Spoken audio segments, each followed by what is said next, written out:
Well, let's talk about this in a bit more detail now with Dr. Tess Newton Cain, Project Leader of the Griffith Asia Institute's Pacific Hub. Good afternoon and welcome to you. Thanks, Kirsten. How are Pacific nations dealing with the attention they're getting at the moment from both China and Australia?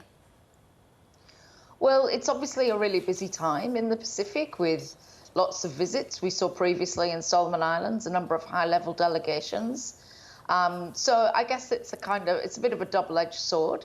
Creates a lot of work and it can be a bit disruptive to normal sort of government and public processes when you have higher level delegations arriving, particularly if they come in fairly quick succession.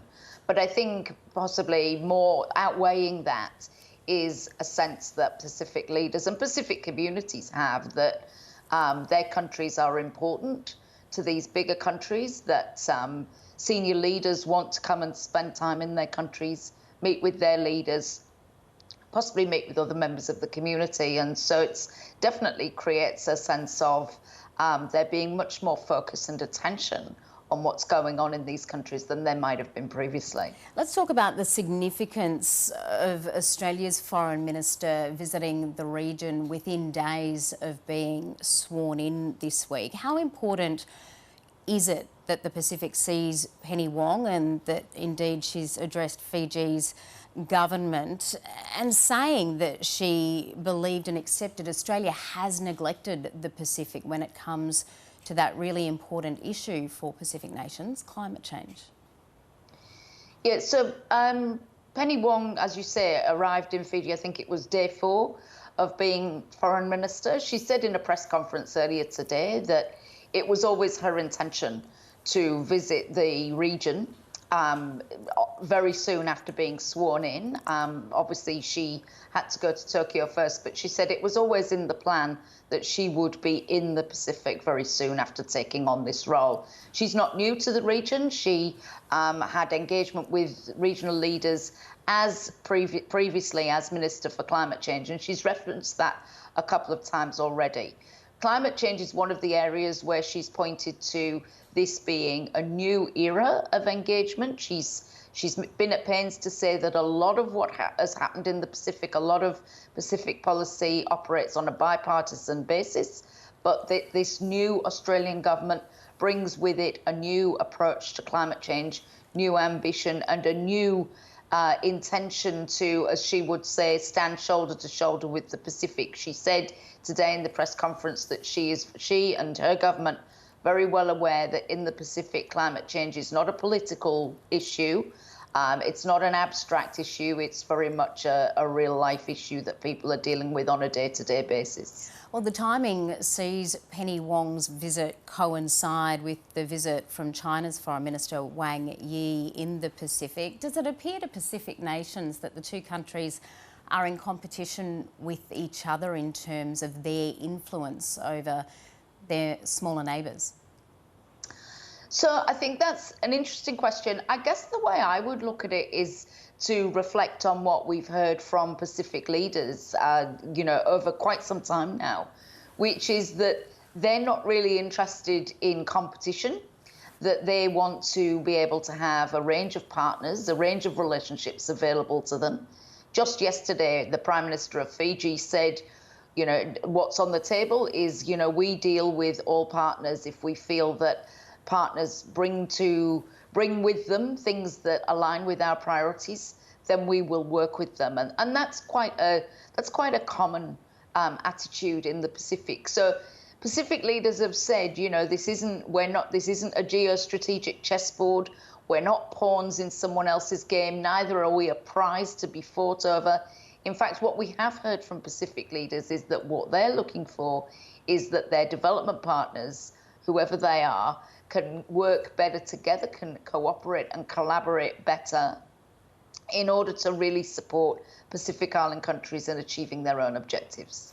And so what do we know of what China's Foreign Minister is offering Pacific nations as he travels around the region? Is it likely to be similar in nature to the security agreement that China signed with Solomon Islands? Or is China looking to those individual issues that are so important to each country? For instance, perhaps fishing grounds in Kiribati? I think the latter is more likely. I think we've seen the leaked draft of this proposed communique for this more sort of multilateral engagement, and we don't know how that's going to fare.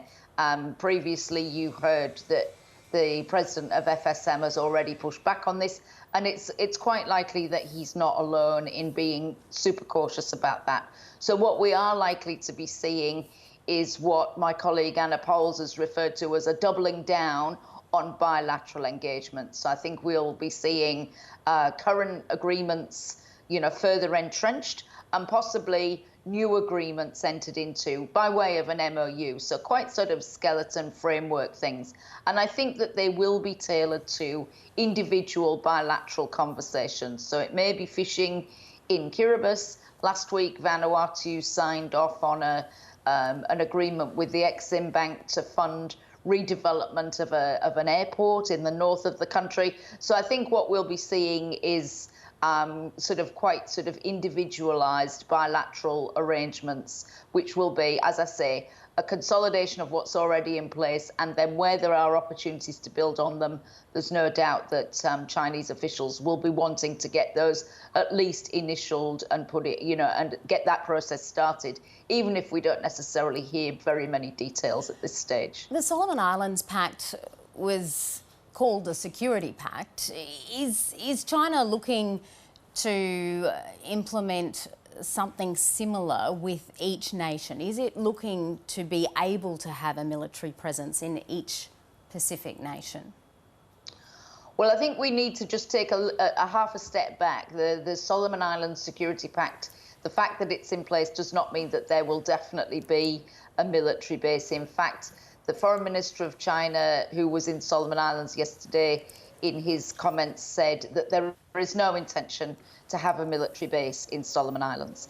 Now, having said that, I think that were the Chinese officials to get the sense from their Pacific counterparts that any other government was open to that sort of conversation, I've no doubt that that conversation would go forward. My sense is that China is pushing on every available door, and where there is an opportunity to take forward conversations in one place, then they will use that opportunity. Having said that, I think that they're learning fast about working in the Pacific, and I think that they will realise that there's not a lot to be gained by pushing where that's not welcome. In the end, Kirsten, I think it's really important that everybody remembers that what does or doesn't happen in Solomon Islands or Kiribati or Vanuatu or anywhere else, in the end it comes down to domestic drivers and domestic politics and domestic political economy situations. They vary from country to country, and they change over time in any given country. Project leader of the Griffith Asia Institute's Pacific Hub, Dr. Tess Newton Cain, great to speak to you. Thank you. Thanks, Kirsten.